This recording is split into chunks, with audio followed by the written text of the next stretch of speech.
Mon avis sur les situationships, c'est que dans beaucoup de cas, ce sont les femmes elles-mêmes qui créent leur propre situationship.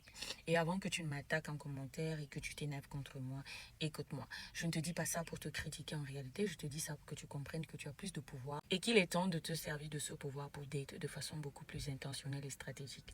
Et tu vas me dire comment on fait pour se retrouver dans les situationships. Merci de m'avoir posé la question. La réalité est qu'avec toutes les clientes que j'ai accompagnées qui veulent sortir de situationship, le scénario est quasiment toujours le même.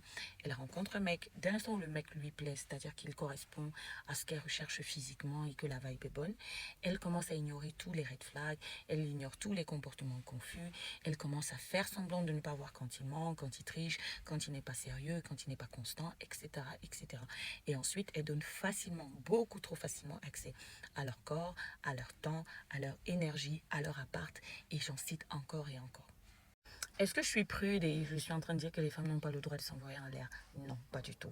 Je dis juste que mes conseils ne s'appliquent pas aux femmes qui veulent date pour s'amuser. Parce que si tu veux juste date pour prendre du bon temps, do you girl, franchement, je suis à 100% avec toi. Mais si tu dates parce que tu recherches un partenaire sur le long terme, tu dois être capable de date au-delà de tes émotions. Qu'il soit mignon ou pas, qu'il sente bon ou pas, qu'il soit riche ou pas.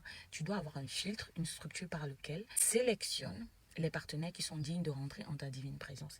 Et ça, c'est ce que je t'apprends quand tu travailles avec moi dans mes coachings. Donc, si tu es intéressé, tape coaching en commentaire ou DM-moi le mot coaching.